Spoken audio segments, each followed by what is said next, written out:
Thank you, Chair. I can confirm that the meeting is now live. Thank you, Mr. Clerk. I will go ahead and call this meeting to order. We do have quorum here. I see we have Councillor Smith, Councillor Mason, and Councillor Cleary joining us tonight. So to begin, we'll start with the land acknowledgement. I acknowledge that the Halifax Regional Municipality is located in Mi'kmaq ancestral and traditional lands of the Mi'kmaq people. The municipality acknowledges the peace and friendship treaties signed in this territory and recognizes that we are all treaty people. Okay, approval of the order of business and additions and deletions. Mr. Clerk. Thank you, Chair. There are no requested additions or deletions for this meeting received through the clerk's office. Alrighty, assuming there's nothing from any members of council, would someone like to move the order of business? So moved. Moved by Councillor Mason, second by Councillor Cleary. All those in favor? Aye. Aye. All right, that carries. We have an approved order of business. Are there any conflicts of interest tonight? Seeing just head shakes, we'll move to the entire purpose of tonight's meeting. 4.1.1 Regional Center Land Use Bylaw Housekeeping Amendments. Is there a presentation on this or? Oh, sorry. We do have a presentation if members of council would like one, but it's really up to the members to decide. Oh, what's your wish there, council? Presentation. All right, let's go ahead and roll the presentation. Okay, thank you very much. I see that screen sharing is disabled.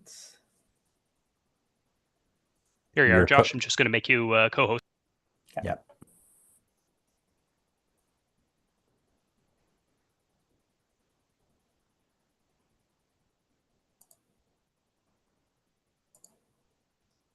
Okay, I think I got it now.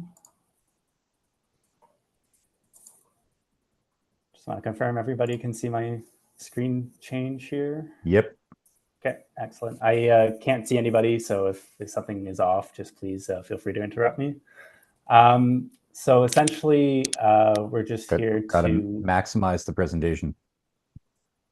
Oh, see, in my view, Please and thank you. It is in. Oh, really? Oh, well, never mind screen. then. Yeah. Okay. Josh, if you go to, I think it's slideshow on your presentation tab, you can select which monitor will display the on the full screen there. I think that might be part of the issue.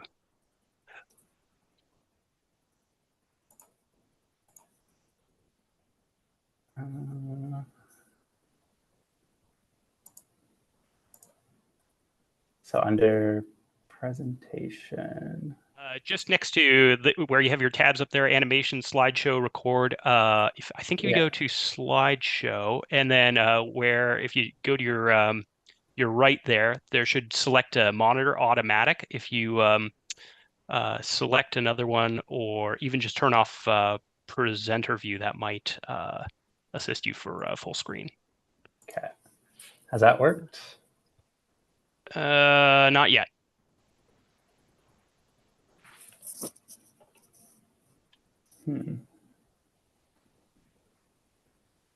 See if you can select a secondary monitor. If that doesn't work, we'll just have to roll with it.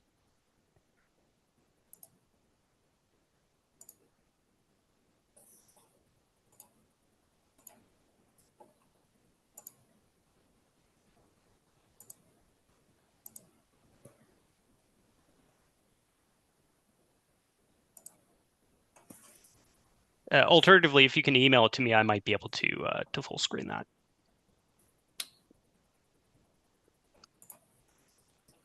Okay, why don't we try that? Apologies.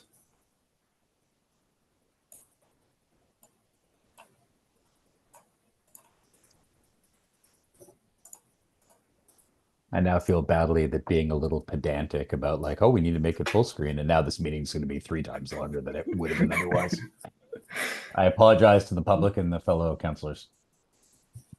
This is one of those moments where it's call my 12-year-old Jana, come help. I'm so used to using MS Teams here. Zoom is really a foreign body to me.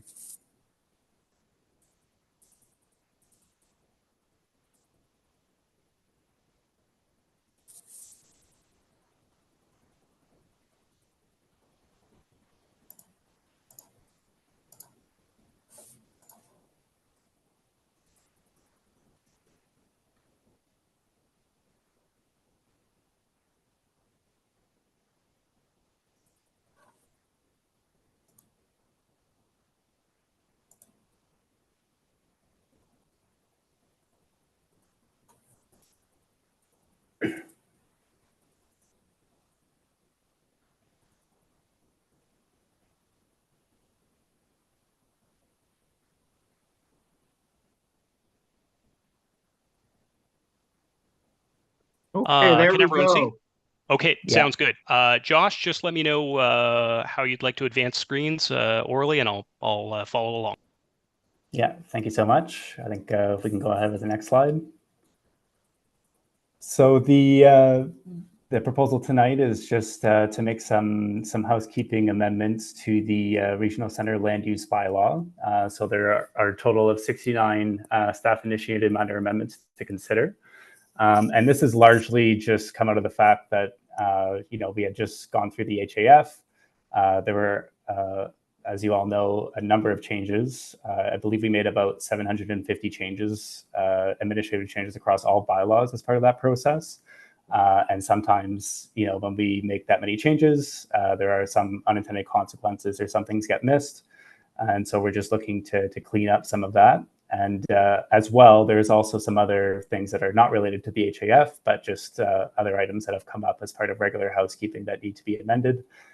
So understanding that we wanted to get a few things fixed up quickly, we had another kind of set of amendments that was ready to go on the side. So we thought we'd just bring it all together as part of this package.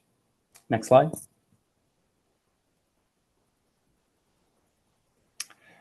So this is just, again, intending to approve administration, fix some drafting errors, ensure that the LUB is clear and following the policy intent of the MPS, and as well as always ensuring that a lot of these changes are removing unintended barriers to development, while also ensuring that the policy intent is being respected.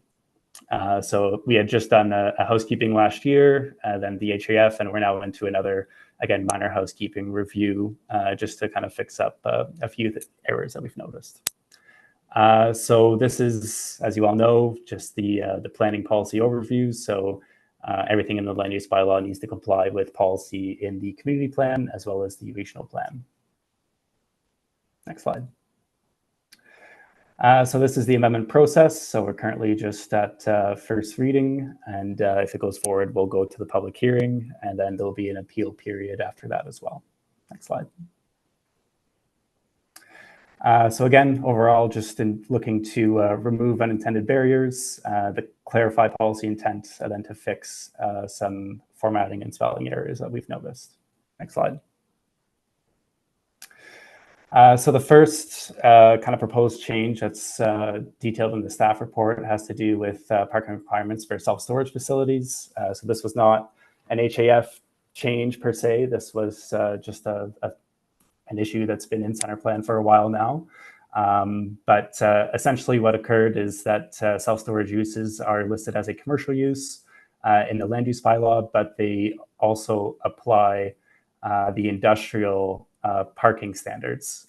So it was originally going to come into center plan in 2019 as an industrial use. Through consultation, it got brought in as a commercial use, so you can do it in center zones and all these types of things, which is great because there's people looking to develop self-storage with more mixed-use projects. However, the parking requirement is still very restrictive. So the parking requirement is very restrictive. So it's based on gross floor area for the self-storage use. Self-storage uses, by their nature, require a lot of gross floor area. So when we talk about one space for every 35 square meters, that could be a couple hundred spaces minimum parking that is required for that use, which makes the development basically unviable. So we're looking to just change that to the kind of the more default setting of a minimum of 4 spaces per use, and then that would allow development to proceed, and developers could provide more parking above that if they need to. Next slide. This is a change that is being brought out because of the changes to the HAF. So we're looking to create a new, we're calling it a duplex apartment use. So essentially, prior to HAF, we had semi-detached dwellings, which is just basically one building with a lot line drawn down the middle of it. And we also allowed secondary suites in each one of those dwellings. So you could have a total of 4 units in the building. And that was all classified as a semi-detached dwelling. As part of the changes to the HAF, we did remove secondary suites from the bylaw because there were size restrictions related to that. And allowing 4 units on a lot broadly, it didn't make sense to also keep secondary suites. However, what we found is that this type of semi-detached dwelling with a secondary suite in each unit, which is still permitted as a 4-unit, is now being classified as a townhouse. And there's more stringent urban design requirements that apply than previously. That includes, not allowing any parking in the front yard, certain facade articulation requirements. So the recommended change is to just create a new category of use, which would allow a semi-detached with up to 2 dwelling units on each side. And that use would be permitted in the ER3 zone, and the higher density residential zones, it would not be permitted in the ER2 zone. But a semi-detached dwelling would remain permitted in the ER2 zone. Next slide. For small shared housing, there's a number of changes that are being proposed. This is just really to, again, reflect the bedroom counts that were directed, by regional council to ensure that the bedroom counts in a small shared housing use are matching the permitted bedroom counts in a similar residential use permitted on the lot and within the appropriate zone. So if, for instance, your lot is only big enough for a 4-unit dwelling in the ER3, you can have 12 bedrooms. The small shared housing use would also only permit up to 12 bedrooms and then up to 20 bedrooms per lot, depending on lot size. So it's just really some administrative changes to make sure that that intent was clear. That includes allowing up to 20 bedrooms in a small shared housing. So there's a change to the definition to allow that. As well as clarifying that no more than 10 bedrooms can occur in a small shared housing use per dwelling unit, but you can have more than 2 uses now on a lot. So essentially what that means, to make it very complicated, but essentially what that means is that each small shared housing use up to 10 bedrooms needs to have then the associated facilities to classify as a dwelling unit. So it has to have a kitchen and washrooms, but then you can have up to 2 of those up to 20 bedrooms on a lot in the ER3. So just trying to make it clear the intent again that was provided to us, which is just to make sure that there's a similar density that's permitted in small shared housing as there is in the underlying zone. Next slide. Restoring limitations for balcony encroachments. So this is a change that occurred actually during last year's housekeeping review. The section was rewritten, and there was a slight error in the section. Literally came down to one word. It was an or. And so we're just making some changes to make sure that this is clear, that you cannot encroach with your balcony into a required setback or step back when you are abutting an established residential or park zone. So right now that's not entirely clear, but this is important, again, to maintain kind of appropriate transition between high density and low density uses. So the change to this is just to reestablish this, which is the intent of, that was established in the original center plan, as well as, the intent of the last amendments that were drafted, although there was an error when it was drafted. Next slide. For the Northwest Arms special area, there is going to be a proposed change that would allow retaining walls and staircases as permitted structures within 9 meters of the reference line in the Northwest Arm. So the way that the regulations work today is that there's a number of structures that are permitted, but it does not include a retaining wall or a staircase. And often these are structures that are needed to gain access to the water. Retaining walls are permitted on the seaward side beyond the reference line. So you can, infill and do a retaining wall on that side, but not on the shoreline side. So what we're just trying to do is to make sure that, retaining walls and staircases would also be permitted within the 9-meter reference line of the Northwest Arm. Next slide.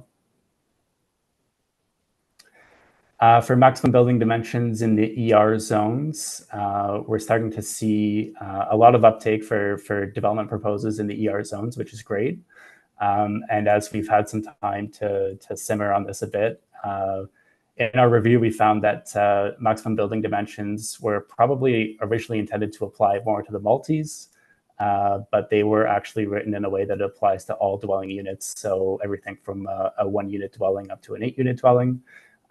Since the original proposal has come through, we've also added and refined kind of other regulations, such as the bedroom counts. And there's other, regulations that control density on lots as well, such as setbacks and lot coverage. So we're thinking that it's probably best to remove the maximum building dimension for the low density residential uses. So that would be for everything from 1 to 4 units, and then maintain the maximum building dimensions as originally proposed for the multi-unit dwellings. So we believe this was mostly, again, just maybe an error in the drafting, but still meeting the intent of the policy changes that were brought forward as part of the HAF. Next slide. Stories was another big change through HAF. So in certain high density and mixed use zones, we are now measuring building height in stories as opposed to meters. So the intent is that when you're measuring the overall building height, you're still measuring from average finished grade. And then when you're measuring from your street wall height, you are measuring from street line grade. That's not a change to how anything was working before when we were measuring in meters. We're just making a change to the definition of story to make sure that is crystal clear, because there's been some inconsistency in how people are interpreting this section. So just to update the definition to make sure that when you're measuring overall building height, you are using the average finished grade, and when you're measuring street wall height, you're using the street line grade. Next slide. For the bonus zoning rate districts, Schedule 50 right now is the map that sets out the different bonus zoning rate district areas. And essentially, it goes parcel by parcel. So every single lot that's zoned is shown in the bonus rate district, or in the appropriate zone that's subject to bonus zoning. What the proposal would do is that it would remove kind of the parcel by parcel approach, which basically requires a change to Schedule 50 every single time that there's a zoning change that's proposed. And what we're going to do is just show the boundaries of the 6 different bonus zoning rate districts, and then every property that is within the appropriate zone within that district would just fall within that district. So the rate districts are just different areas that were established in regional center that basically there's done based on a previous study that identifies different land values. And so there's different rates that are established in each district. So the higher land values would pay more into bonus zoning than, say, areas with lower land values. So again, this is just really to simplify the administration, a mapping change that just simplifies things a bit and shows the rate district boundaries. Next slide. So site plan approval in the HR1 zone, this was one of the changes that was proposed through HAF. It was advertised right from the beginning, and it is a change that staff did make to policy in IM9, and it was also made to section 393, but we did miss a section in the LUB, so we missed updating section 15. So all we're looking to do is to update section 15 with this change. So there's a site plan approval option if people are looking to exceed the maximum allowable building dimensions in the HR1 zone. Next slide. Transition requirements between high density and low density zones. So this is one that is not really out of HAF. It's just looking to clarify the intent of existing wording within the land use bylaw. This is where probably most of the changes in the package are coming from. So there's approximately 40 changes because the changes apply to every zone and all the different areas where transition requirements apply. Essentially, the transition requirement is that when you're developing a building in a higher density zone or a mixed use zone, and you are abutting a lower density zone, you need to there's larger setbacks and step backs that apply for the building. And what that does is intended to provide a transition from the high density use or the high density zone to the low density zone. However, the current wording, we found a gap where it does not account for a case where the property line, where the abutting property has a split zone, or where the property line doesn't match necessarily exactly the zone boundary. And so what we're trying to just clarify is that if the abutting property does have a split zone, if there's a portion that does have that lower density zone, the transition requirements would still apply within the land use bylaw. And we do believe that this is more closely following the intent that's been established in policy. And certainly there's an attachment there in attachment 3 that explains all the policy implications of this change. Next slide. And the last round of changes is just to the Yonge Avenue special area and sub area. So as part of the HAF, the Yonge Avenue area was rezoned from ER1 to ER2, but there are certain unique conditions that apply to these areas that were not carried over as a result. So the proposed change is just to move the footnotes in the table over to the ER2 zone. And so this would allow for unique conditions to be maintained, which includes special allowances for internal conversions, for small shared housing, as well as for maximum unit and bedroom counts. So the proposed changes, again, are all in attachment 1 and attachment 2 in the package. Next slide. So I guess that's it. That's the recommendation before council. Thanks.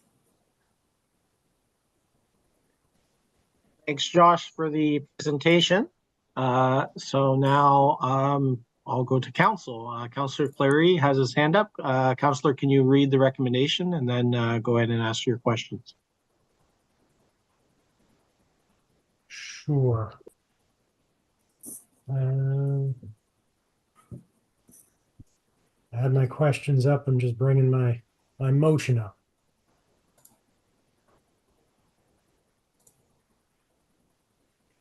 We won't start your question time until you get through your motion there. Thanks. So I'll move Point of that. order, Mr. Chair. Just I'll kidding. move that Regional Center Community Council give first reading to consider approval of the proposed amendments in the Regional Center land use bylaws set out in attachment 1 of the staff report dated July 26, 2024, and schedule a public hearing. Second. All right. Second by Councillor Mason. Go ahead, Councillor. So lots of comments and questions here. So I'd say about half of this falls under what I would think of the traditional definition of housekeeping is, and the other half is actually fairly substantive changes, not necessarily all related to kind of housekeeping, if you will. When I think of housekeeping, I think of like, oh, we missed a comma over here, or the one that you mentioned on the site approvals for HR1 totally makes sense. That was part of the package, it didn't get over there. In my mind, those are housekeeping. Some of the other ones are pretty big, and I have some questions on them. So the parking for storage, self-storage is fine. The duplex, so I don't fully understand this one. How is a duplex different? If you look in the table of allowed uses in residential, we have 1 units, 2 units, 3, etc. So how is the duplex different? And is it really just the only real change is allowing parking in the front? Because to me, so you could have a 2-unit dwelling where you wouldn't be allowed parking, but then you could have another 2-unit dwelling where you would be allowed to have parking. What would be the difference between those two, and how do we justify that? Yeah, so thank you for the question, Mr. Chair, through the councillor. So essentially the change that's being proposed, so currently you can have a single 2-unit, 3-unit, or 4-unit dwelling on a lot where you can have parking in the front yard.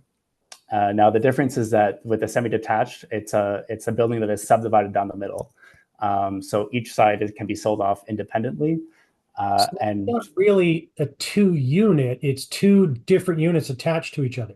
2 different PIDs attached to each other.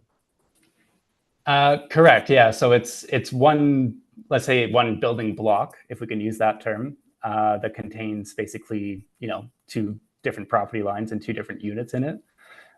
So again, as the kind of previous version of in center plan, so just prior to the HAF, what was kind of a very common building typology is people would, you'd come in for your semi-detached dwelling, and then on each side you could get a secondary suite, so like a basement suite.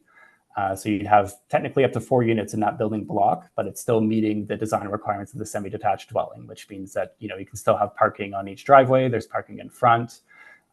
So by getting rid of the secondary suites, which we've done, we no longer allow secondary suites in the semi-detached. So the only way to get a semi-detached and then subdivide it down the middle and add 2 extra units for 4 units in a building block, it would fall under the townhouse definition, because the 3 and the 4 unit definition are all related to buildings that are on one lot, on the same lot. So there's actually a gap now in regulation where, that previously, that previous existing kind of typology doesn't exist. So we're creating a brand new. You mentioned, you said we no longer allow secondary suites in semi-detached.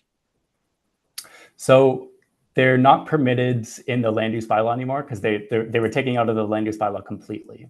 So you can still build a secondary suite that follows the National Building Code. You can still apply for funding from the province to build a secondary suite, but in terms of a land use, bylaw permissibility, it's not one that it was one that was removed because we're now moving broadly to allow 4 units. But we can still have 2 units. Right? So if I own one of those units, I could still have a 2 unit. Correct. Yeah. So I could still have 4 units on these 2 lots. Yeah, but it's meeting. If that's only if the ER2. If they're ER3, I can have 4 units on each lot. It would be meeting at that point the townhouse definition because it's getting into the subdivision of land and the subdivision of the building. So I don't have to subdivide land for a townhouse if I condominiumize it. That's correct. So you can go by strata. I guess what we're seeing is that a more common building typology is people like to subdivide it to sell each side the freehold. So it doesn't necessarily require the same requirements as a strata. So this is just intended to create a scenario where you can have, again, really just trying to revive the scenario that we were seeing previously where the semi-detached in that building typology with a secondary suite on each side. What we're seeing now is that people, let's say, want to build the traditional semi-detached and then add that secondary suite as they used to, like a suite in the basement, which they're permitted to do. It allows, 4 units again in that building block. But what is happening is it's internally here, we're starting to see that it's being categorized as a townhouse dwelling, just because it more meets the definition of a townhouse dwelling, because the semi-detached definition is specific to only 1 unit per lot with a common line down the middle. So this duplex apartment use is basically a new definition that will allow that to continue forward per se. So it allows 2 units or up to 4 units to be subdivided along a common lot line. And then anything beyond that would still be subdividable. You could subdivide, but it would have to meet the townhouse definition. So once you get into 5 units, 6 units, 7 units, and you want to start subdividing, it's either meeting the townhouse definition or a multi-definition with the strata subdivision if you want to go that way. I've probably run out of time. Just to clarify, so if we have these 2 units attached to each other on 2 separate lots, we could call them duplexes now, and each one can have 4 units each or 2 units each? Each one can have up to 2 units to meet this building typology. If they're ER3. If you're in the ER3, correct. Yeah. So then ER3 for them doesn't actually mean ER3. Well, they can go beyond that as well. Like they're not limited to the amount of density. It's just at that point, they'll be kicked into a different built form. So they'd be kicked into the townhouse built form, which is more rigid because there's more density. So that's where additional parking requirements kick in, additional facade articulation requirements kick in. But the more traditional, say, semi-detached dwelling with a basement suite would be subject to like a lower standard in terms of urban design requirements. Okay, I think I used up all of my time on just one thing, and I have another 1.5 pages of notes here. Oh dear. Okay. We'll go to Councillor Mason, who had his hand up, and then we'll come back to you, Councillor. Well, sadly, my question is answered and I have no questions, but I'm going to just say something for a minute so that Sean can come back for another 3 minutes. Just 3 minutes, Sean. Ask all your questions and let them answer. Thank you, Mr. Chair. Thank you, Councillor Mason. Councillor Cleary, back to you. Well, given that I have questions on encroachments and the bedroom counts, like shared housing, for example. So in the land use bylaw now, so you want to increase shared housing to 20 rooms on a lot in ER3, but the land use bylaw also allows you to have a secondary suite that you can use as a shared housing. So would that allow them to have 30 bedrooms on a lot? No, We'll have to change that clause then in the land use bylaw. Well, the proposed drafting accounts for that. So it's making it more clear that it's permitted up to 20 bedrooms per lot would be the absolute maximum within the ER zone. And again, this was something that was updated as part of the HAF. So it was intended to be allowing up to 20 bedrooms in a small shared housing as part of the original HAF package. It's just that the definition of a small shared housing use wasn't updated as well. So the definition of small shared housing use limits it to 10 bedrooms, but we have another section today, section 57, that says that you can have up to 20 bedrooms. Sorry, I got to cut you off because I only have a couple minutes left. So, and then I also have questions on the Yonge Avenue special area. So you recommended for small shared housing, for example, to be more lenient, add more to that. But on Yonge Avenue special area and sub area, you're like, no, keep everything the same. Even though we upzoned everything else, it's like, no, you still can only do 3 here and 4 here. That doesn't make any sense. Why wouldn't you recommend more on Yonge Avenue? So within the ER2 zone, there would be fewer permissions for small shared housing than within the ER3, and that's just reflective of the existing policy direction that we have in policy H6. So the Yonge Avenue special area is an area that has, more specific policy, that was developed around it. So we got in a minute. Maximum building dimension. So it's 20 meters by 35 meters. That's 6,338 square feet. And assuming it's 2 levels, that's well over 12,000 square feet. And that's for up to 4 units. So you don't think you could fit 4 units in a 12,000 square foot building at an average of 3,168 square feet per unit? Our challenge is that we're seeing it's more the single unit dwellings. I don't think we have an issue with.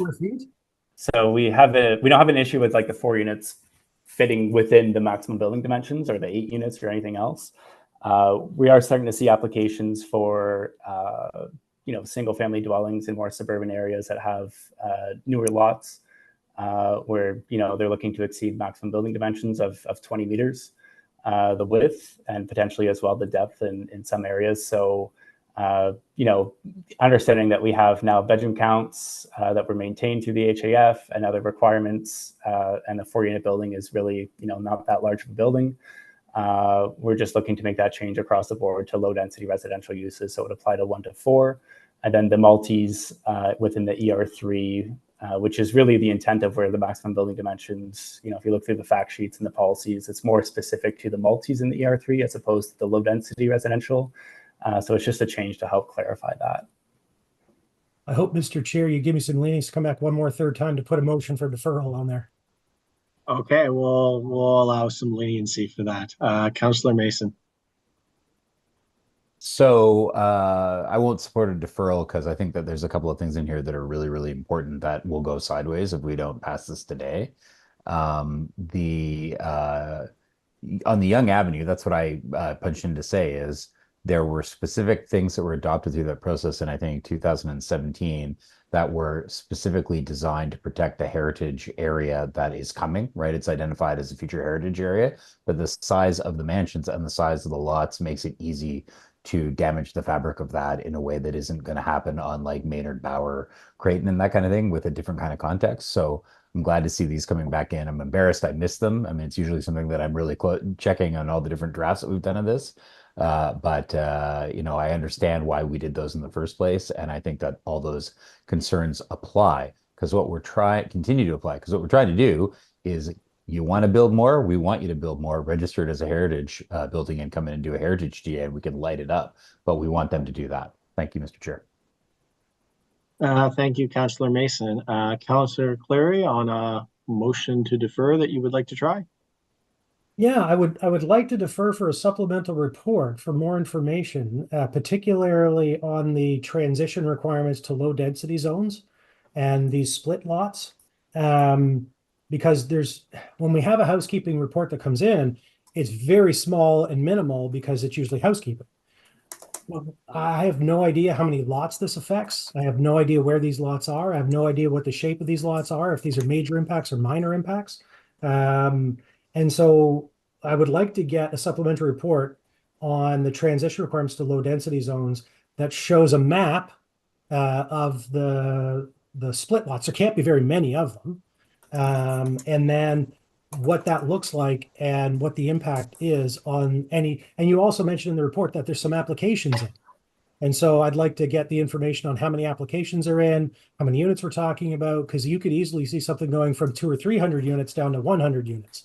And in a housing crisis, I'm not sure if that's advisable. So I don't know if this is a big thing, a little thing, or a no thing, because there's no information in the staff report on it. I don't know if there's a seconder for that, but Okay, so is there a seconder for a motion to?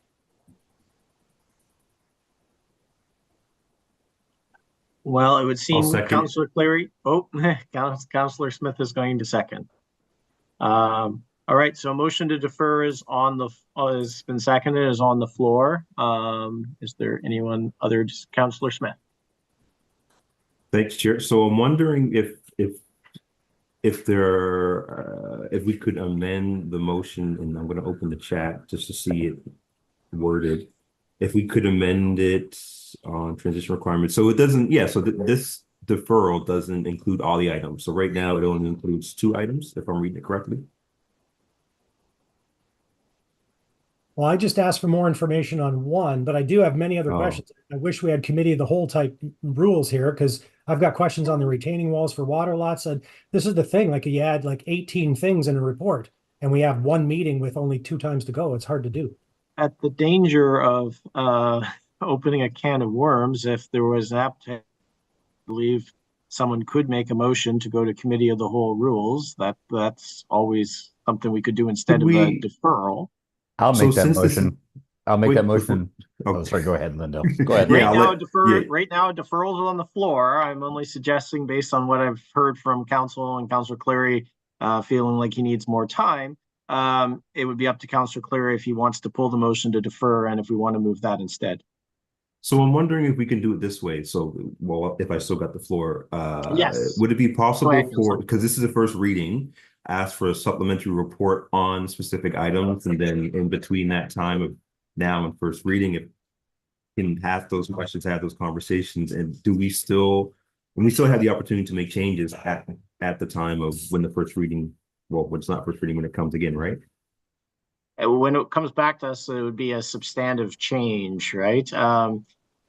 Maybe we'll ask Josh, would you be able to respond formally on first reading? Although I think Councillor Cleary would like to know some of the before going to second reading. We can't go to a public hearing until we have something to advertise to the public.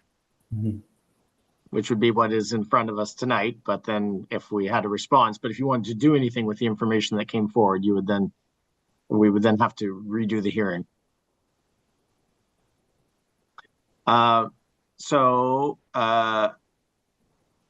Motion to defer is still on the floor. Councillor Mason. So we have 3 options. We could vote to defer, which I don't want to do, and I'll say why in a second. We could ask for a supplementary report to come back at second hearing, and then that would help inform us whether or not we want to go ahead after we've also heard from the public. And then the third would be we could go to committee of the whole rules right now and just spend the next 2 hours talking about it, which is, you know, not what Josh and Kasha were hoping for, but probably is what an option we may want to consider. My concern is that the specific thing that we're asking for right now, the transition piece, we sold the Housing Accelerator Fund, I did, and I think all of us did, that yes, these corridors are going to happen, they're going to be taller, but we've got the 6-meter separation and all these great things that are going to cause, we've done what they did in Calgary and Vancouver and all these places, and we're making it that the transition is really good between low density and high density. And then, you know, a workaround was found by some folks so that they wouldn't have to have that transition. And so the problem is the longer we delay this, the closer we get to someone potentially submitting you know, an application that meets all the rules as they are now for and having a development permit, meaning that even if we change the rules, that's now in place. So I think there is some speed and urgency here because I think there's going to be a real land rush of people trying to do exactly the same workaround. In terms of the 3 properties that I've been made aware of by staff and by the proponent that I talked to, they are now satisfied. I mean, they're not satisfied. They wish that this had been caught sooner, but they believe that there's a workaround, which I think I saw Kash's hand up and maybe you could speak to, that they're willing to come back and ask for rezoning of the abutting lots so that they can meet the pro forma that they've already submitted for financing and on the basis of which they bought the property. And I spoke to the proponent today and he said that he can deal with that. And as long as he gets to keep digging a hole and putting in his foundations right now, he's fine, which he would be allowed to do. So given that the person who's most directly affected by this is okay with this change and sees a path forward that would let him keep building, I'm not willing to hold up on that, though I recognize we don't all have that information. But the way we could get that is by going to second hearing and asking, like I can reach out to the guy and ask him to put in a letter clarifying his position or whatever, or he could speak or send a representative to speak at the public hearing. But yeah, I think there is some urgency here because I suspect that others are going to rush in to try and get permits, and we're going to end up with exactly what we told people that we wouldn't do, that we're going to have buildings going straight up 1 foot from their property line, going up 9 stories, which is what we told them we were not doing. Thank you, Councillor Mason. Kasia, were you add something? Yeah, just exactly to restate what Councillor Mason said, that we're aware of 2 DP applications, and we've met with the proponent, and there is a path forward that we can they can make it through an application that we can bring, shortly after the election, or another way. So we're only aware of 2 instances where the line was just really a half a foot away, and even now actually don't have a path for a DP because of other HAF changes. So yeah, we do feel it's very minimal impact, and it's just really upholding the policy intent that we've been talking to the public since the purple document from the very start of Center Plan.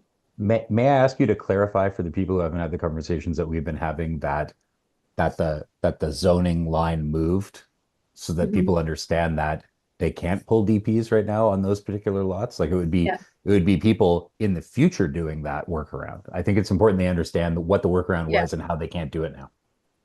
Yes, so this is fairly technical, so please bear with me. So the Center Plan regulations up to now speak to the transition lines, when a lot abuts another zone. That was the language in every zone. In this case, what happened is that the applicant starting 2020 moved the property line by literally half a foot in a few instances, so that part of the property was then was not abutting an ER zone; it was abutting a sliver of a core zone. So that was the way what happened. So a subdivision, and this was something we were not aware of until very recently. So we were able to work with it, and it was only very recently we became aware, within a week or so, that as part of HAF amendments, because we did so many big updates we repealed the zoning map, and so this is after the subdivision. We updated the zoning map to, it's not surveyed land. Of course, zoning map is sort of generalized, and we always update the zoning layer based on new information coming from the province, new parcels being created, or better survey information. So there's always a bit of a housekeeping that the technician does. And in this case, because the difference between the lot line and the zone line was so minuscule, it was actually updated. So right now, the lines actually align perfectly on our map and in our databases. So I know it's very technical, but it's something that municipalities do as a routine update, given the digital environment we're working in. So right now, they could not actually receive a permit for these properties. So that's basically the technical background on this. Okay, thank you. Councillor Clary.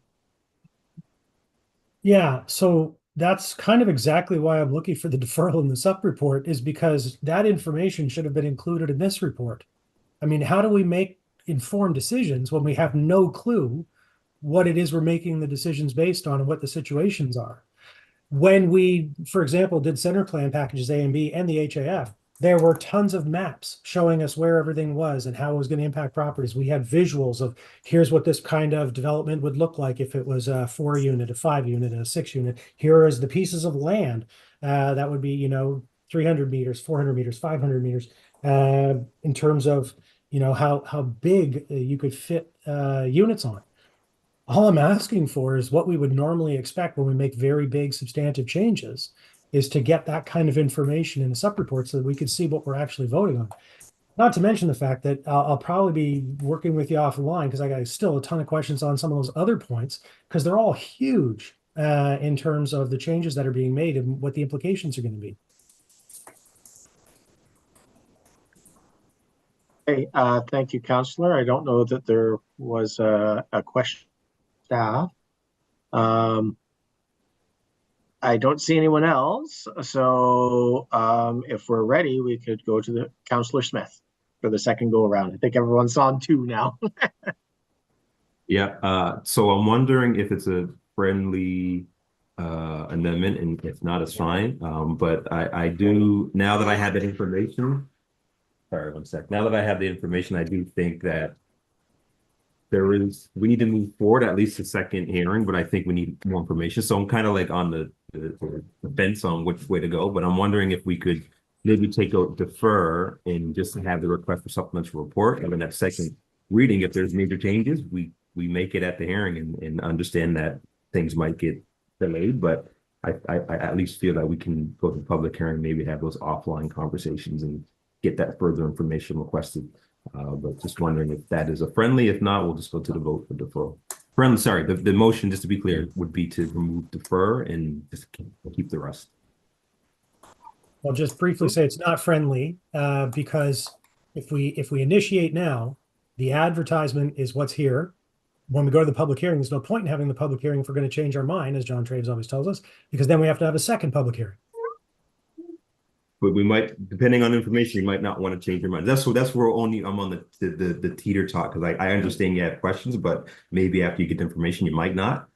But anyway, that was my thought. But yeah, happy to move with the motion. Okay. Just to We're provide, starting to become a bit of a conversation rather than a council meeting, which is fine to a point. But sorry, Ross. Or yeah, sorry, I was just Simon? going to jump in to say that, you know, where we don't have a solicitor in this meeting, I can't really provide any confidence or comment regarding what would be substantive or what wouldn't be substantive, which is one of the risks that potentially is before you at the moment in terms of thinking about what would need to be re-advertised and what would not. So just want to raise that as a concern at this point. Thank you. So everybody has spoken twice. So I think at this point, we'll go to a vote on the motion to defer. So all those in favor of the motion. Councillor Cleary? All those opposed? Nay. Okay, so that is defeated, which means we're back on the main motion, where I think, Councillor Smith, I think you'd only spoken once on the main motion, so go ahead. Yeah, so my wonder now is like, Josh, is there enough information that you've heard today that you could come back with further information for the second or for the public hearing on some of the stuff that you heard today, or would you like us to, I guess, lay out clearly what we want you to provide in that report when it comes to us? I mean, I think I have an understanding of what information you're looking for on the transition requirements, but you know, I'm also hearing that there might be other areas where there's more information that's requested. So, yeah, I don't know. It's kind of difficult to know what you're all are looking for.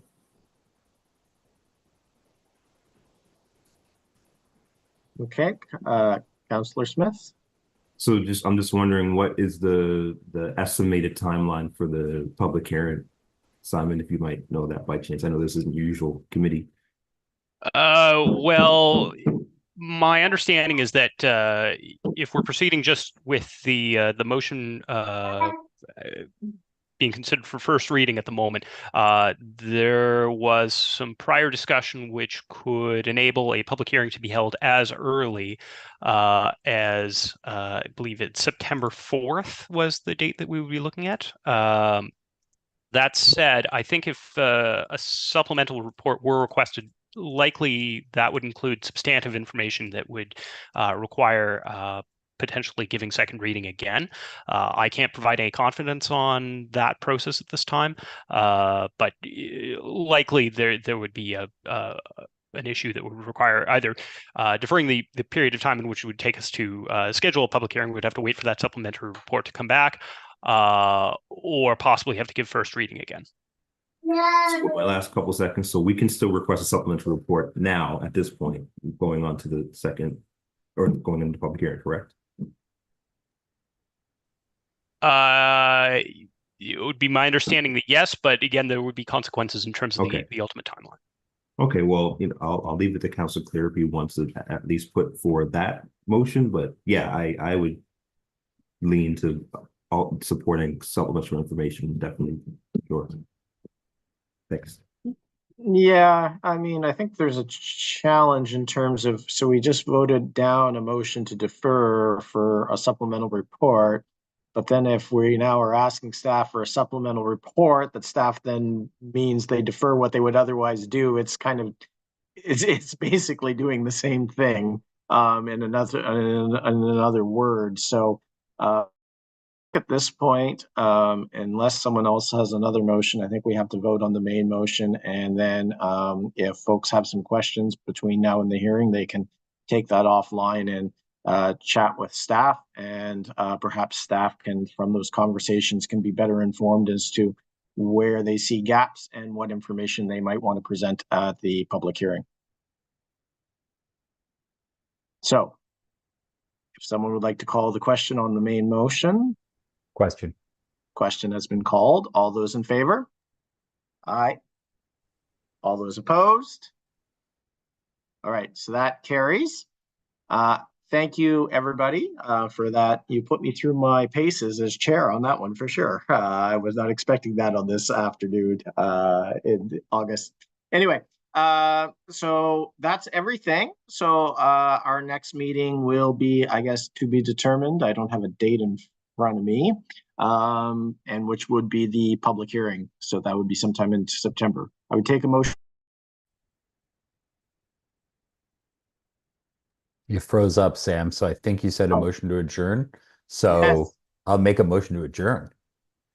We are adjourned. Thank you, Councillor Mason. Thank you all.